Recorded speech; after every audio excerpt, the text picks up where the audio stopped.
The following distribution shows the daily pocket allowance of children. तो अब जो है डेली पॉकेट अलाउंस कितना है एक लोकेलिटी का, तो हमको मीन पॉकेट अलाउंस ₹18 दिया हुआ है। मिसिंग फ्रीक्वेंसी f निकालना है हमको, तो जो डेटा दिया हुआ है वो देख लेते हैं। हमें डेली पॉकेट अलाउंस इन रुपीस दिया हुआ है एंड नंबर ऑफ चिल्ड्रन दिया हुआ है। तो 11 से 13 पॉकेट अलाउंस रखने वाले 7 बच्चे हैं, 13 to 15 रुपीस रखने वाले 6 and so on, so 23 to 25 rupees रखने वाले पॉकेट अलाउंस रखने वाले बच्चे 4 हैं। तो अब पहले क्लास इंटरवल कंटिन्यूस है कि नहीं वो हम देखेंगे। तो upper class limit of preceding class should be equal to the lower class limit of succeeding class. तो पहले और दूसरे में 13 है इक्वल है, दूसरे और तीसरे में 15 है इक्वल है एंड सो ऑन। तो हम देख सकते हैं कि क्लास इंटरवल जो है वो कंटिन्यूस है।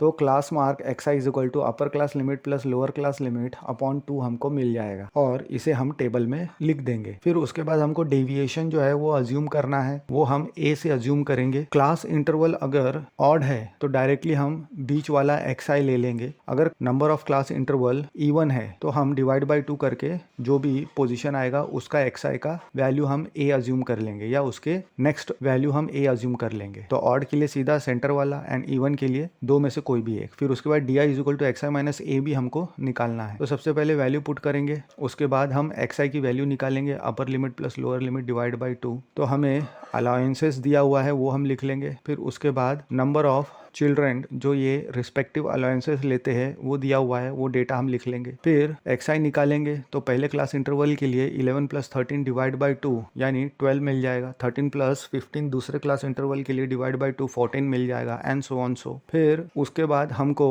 di निकालना है, उसके लिए a अज्यूम करेंगे। तो a अज्यूम क्या करेंगे, देख सकते हैं कि क्लास इंटरवल कितने हैं, टोटल 7 है। तो डायरेक्टली सेंटर वाला हम ले लेंगे यानी 18। तो xi माइनस 18 हमको निकालना है di के लिए, तो -6 -4 रिस्पेक्टिवली हमको मिलेगा। फिर fi इंटू di निकाल लेंगे, fi di मिल जाएगा। तो समेशन ऑफ fi di निकाल लेंगे तो हमको 2f माइनस 40 मिल जाएगा। तो अज्यूम्ड मीन मेथड से हम फॉर्मूला लगाएंगे, तो x bar is equal to a plus summation fi di upon summation fi। तो इसका रिस्पेक्टिव वैल्यू डालेंगे तो हमको 0 की तरफ लेफ्ट हैंड साइड में डिनोमिनेटर भेज सकते हैं। तो 44 प्लस f इंटू 0 0 हो जाएगा is equal to 2f minus 40 यानी f is equal to 40 by 2 यानी 20 मिल जाएगा। Therefore the missing frequency f वो हमको मिल गया इज 20।